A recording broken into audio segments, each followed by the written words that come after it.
Hoje eu vou trazer para você um pouquinho mais sobre o Betal, o fundo do BTG sobre o agro e logística ao mesmo tempo. É muito legal o fundo, eu quero trazer algumas características para você. Tenho total certeza que você vai sair desse vídeo muito mais esclarecido sobre se de fato é uma boa alocação. Bom, começando aqui, pessoal, a gente vê que quando o fundo iniciou, ele tinha ali uma cotação um pouco acima de R$ 100. E quando a gente olha, então, para o patamar atual, a gente vê que o fundo teve uma queda bem acentuada ali em 2024 e agora ele teve uma recuperação em 2025 e ligeiramente em 2026, sendo cotado atualmente a R$ 89,65. O que é o ponto principal, pessoal? Lembra que eu comentei que o fundo estava um pouco acima de R$ 100 quando ele teve ali o seu início? Agora ele está a 115,96, ou seja, teve uma valorização patrimonial ao longo do tempo. Ocorreu uma apreciação do fundo, os ativos logísticos dentro do fundo tiveram uma valorização. Então o fundo está sendo cotado hoje, né, dentro do valor patrimonial da cota, a 693 milhões, enquanto quando você olha para o patrimônio do fundo, ele está sendo cotado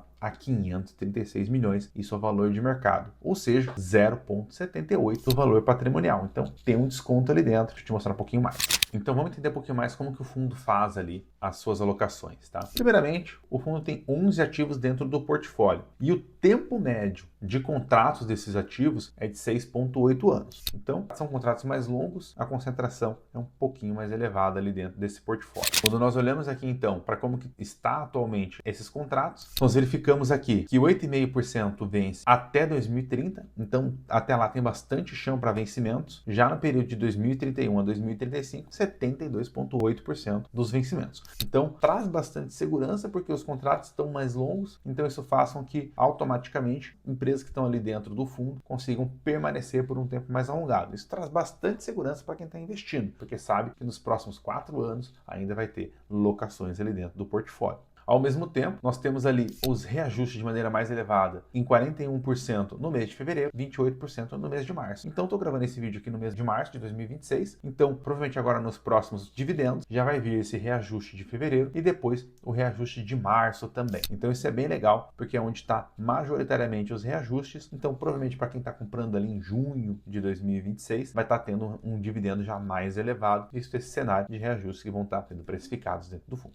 E como que é hoje, pessoal, esse perfil de alocação ali dos ativos? Nós vamos ali primeiramente, né? 16% está dentro de certificados de recebíveis, então são outros fundos. 22% está dentro de terminal de transbordo intermodal, além de a classificação de centro de recebimento de grãos, 17%, armazém graneleiro, 15%. Então tá uma diversificação ali entre setores do agronegócio. E principalmente operador logístico é 38%, 21% para açúcar e álcool, 26% para revenda de insumos e 15% para etanol de milho. Então ali é perfil de locatários, os macro setores. Quando nós vamos aqui diretamente para os ativos, pessoal, podem analisar aqui o seguinte ponto. Vocês vão ver aqui no ativo 1 está lá para Ried, no ativo 2 para Coruripe, no ativo 3 para Ried também, o ativo 6 ali, por exemplo, para FS Bioenergia. Então são empresas que têm uma consolidação, estão há bastante tempo no mercado e ao mesmo tempo só não são conhecidas do público geral porque não são listadas em bolsa, mas são empresas grandes. Acho que o ponto principal, pessoal, que eu tenho aqui e enxergo como um pouco negativo são os locais. Então, por exemplo, o primeiro ali em Toledo, no Paraná, o segundo é Iturama, em Minas Gerais, Ibema, no Paraná, Nova Ubiratã, em Mato Grosso, ali no caso da FS Bio. Nenhum problema em relação ao ativo, tá, pessoal? E nenhum problema em relação às cidades. Acho que o ponto principal que a gente tem que focar é o seguinte: caso haja uma vacância numa dessas cidades no interior, será que a reposição vai ser rápida? Então aqui eu acho que é um dos maiores riscos do portfólio. Estão ali nas cidades do interior de seus estados. Então, o que acontece, pessoal? Se houver uma vacância, será que de fato essa reposição vai ser rápida? Então a gente tem que lembrar, cada ativo ali vai representar um percentual importante dentro da alocação. Então é aí que você tem que tomar um pouco de cuidado. O risco principal está numa vacância desses ativos.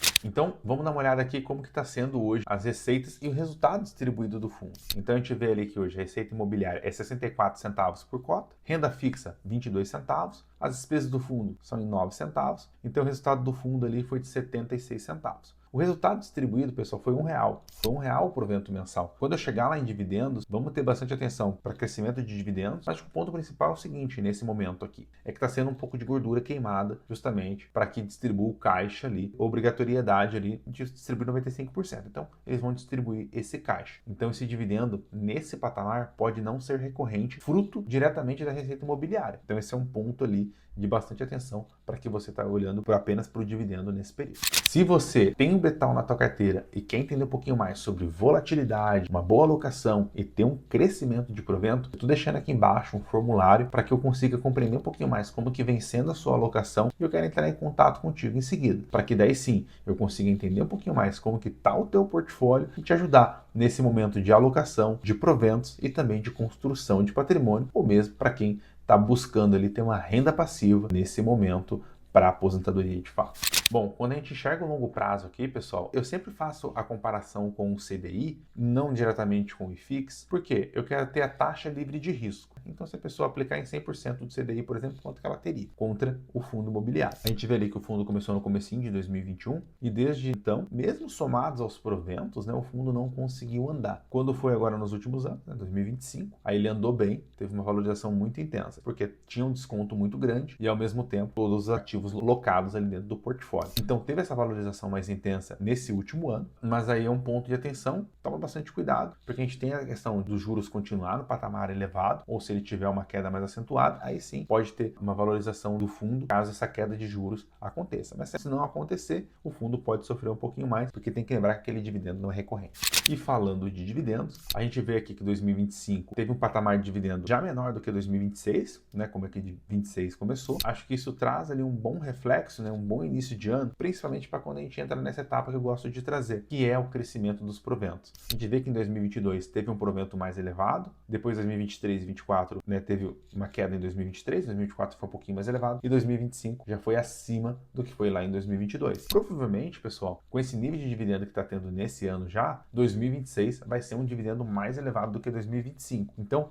já começa a trazer um pouco mais aquele aspecto de dividendos crescentes, que é uma coisa que eu gosto bastante e valorizo muito dentro de um fundo imobiliário. Então esse é um ponto positivo. Então acho que assim, o ponto que a gente tem que ter de atenção é, esse provento está crescendo, é muito legal. O ponto de atenção maior é as localizações dos ativos, são nos interiores, então isso pode causar um pouquinho mais de demora para alocar novamente, caso haja uma vacância. Acho que esse é o ponto de atenção maior. A questão de juros ali, eu acho que é muito mais uma questão de mercado que necessariamente do ativo em si. Esses os aspectos principais aqui do Betal. Espero que você tenha gostado do vídeo. Se você gostou, deixe seu comentário aqui embaixo, se você tem um fundo no teu portfólio. E também não se esqueça de se inscrever no canal, ativar o sininho, para que você esteja sempre recebendo ali as informações dos fundos imobiliários que eu venho trazendo para vocês.